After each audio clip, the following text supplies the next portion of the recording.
24 مليون گمرکاوی 24 مليون وسارة مش مجد تبينيان ترقية $1000 بيا $12,000. دژی گیرانبونا باجه الگمرگا ابراهیم خلیل جماره اکا بازرگان و خودانکارا الگوراپانا فیقی میوه یازاخو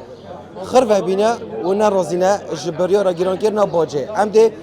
گل نینر وانا خواه خبن کادا خوازیات وان چنه گازنده وانا چیه بلا او ما بدن دیار کرن مام رشید نینر وانا نه مام رشید خرو بینه والبیره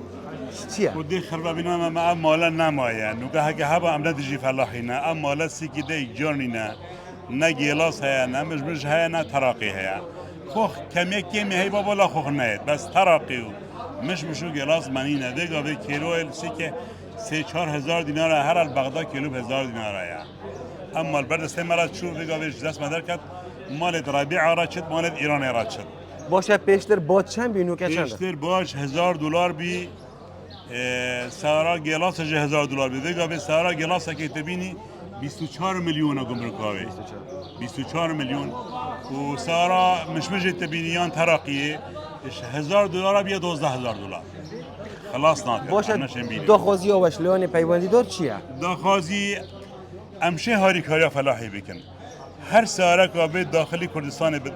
بلا $200 بابن سر بو فلاحی بلا کیمیایی بو بکرن بلا درمانی بو بکرن امشه هاری کار بن بس كنت بيجي عملا ني وني تعداد قلب بد بيقول تقريبا 2000 عائله بيردجي بلي صصت كيات هاتن بير مال بارد كرن همي عالم ما باطل همي ده غانزش بنت كبيج سيدا دبيت بما دنگي مبجيني جهش ولا جي دي مشكله بمحل باشه اف باجا زيده بتني الجمرك ابراهيم خليل وصانه بس جمرك ابراهيم خليل رابعه $1000 $700 در باز بد آله سلیمانی جوسا اشقا آله سلیمانی دی 20 تناک 10 تن بوی اما او دی بجت شکی کابینه هره آله ما دو گمرک ندی ام گمرک دم خسارت بدم مالا نایت فروتنه باشه اگر بمال وقت ربيع رابط يان جهه دي رابط و مشكله هيا اما تجار ام مستفيدن بس هر مكتب که ما 20 عائله عامله هي كاتبه هي محاسبه هي مخزنه هي من بطال